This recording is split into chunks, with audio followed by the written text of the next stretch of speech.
an original lyric sheet for David Bowie's Jean Genie, an excellent sale of Houdiniana, and another week with an elaborately decorated Islamic manuscript. Hello and welcome to the Antiquarian Outlook for week 17 of 2026, starting April 20th.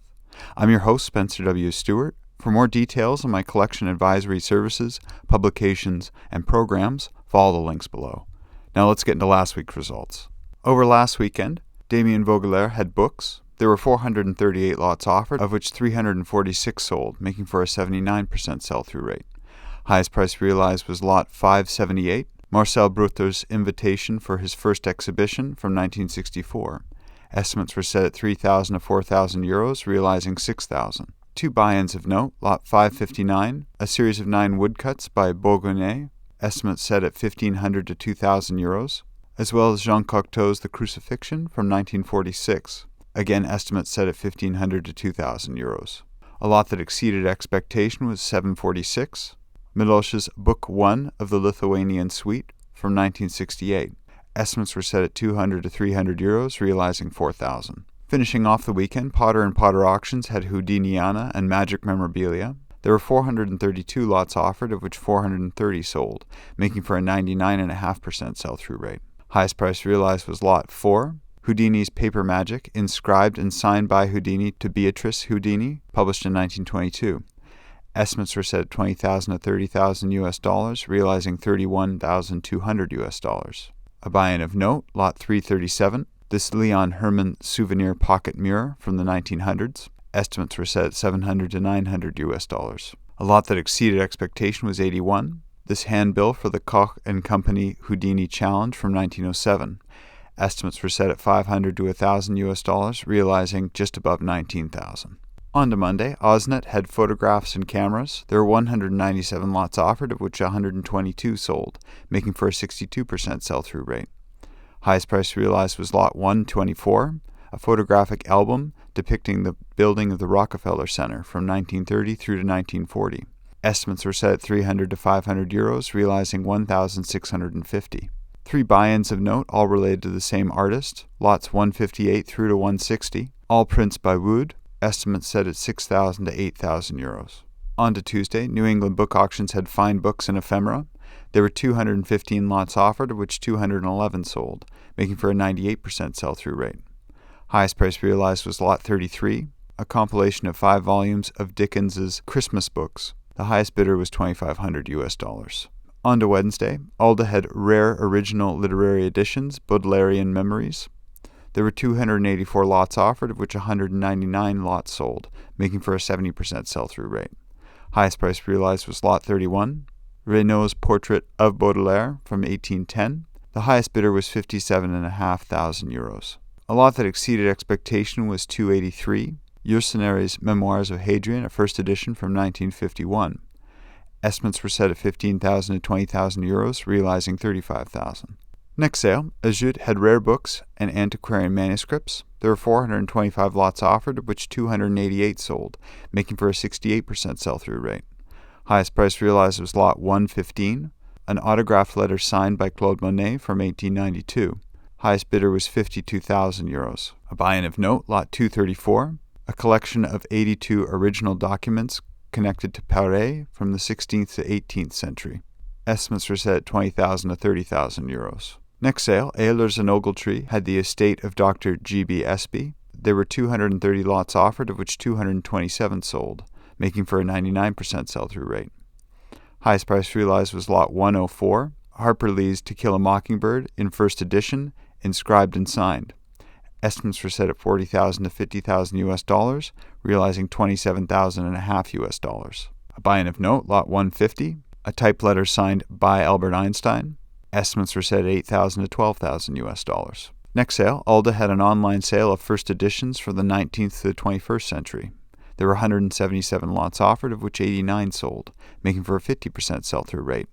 Highest price realized was lot 314, a collection of 9 works published by Gallimard. The highest bidder was 8,125 euros. On to Thursday, Brunk Auctions had photography and Native American art.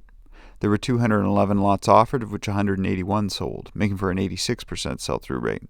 Highest price realized was lot 509, Carrie Mae Weems's photograph Untitled, Woman and Daughter with Makeup. taken in 1990, however printed in 2010. Estimates were set at $3,000 to $5,000 US, realizing $3,250. A buy-in of note, lot 518, Lewis Hines' Girls at Weaving Machine, taken in 1908, however printed between 1920 or 1930. Estimates were set at $6,000 to $8,000 US. Next sale, Sotheby's had Rock and Pop. There were 124 lots offered, of which 85 sold, making for a 68.5% sell-through rate. Highest price realized was lot 87, an original working manuscript for David Bowie's Jean Genie from 1972.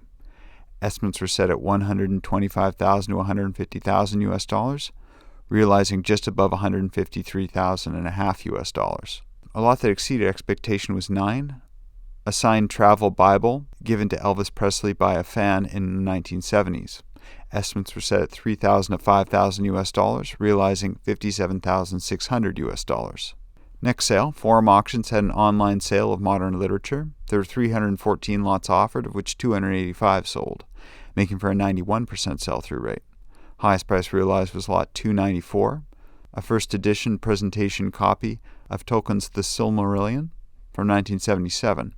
Estimates were set at £600 to £800, realizing $3,400.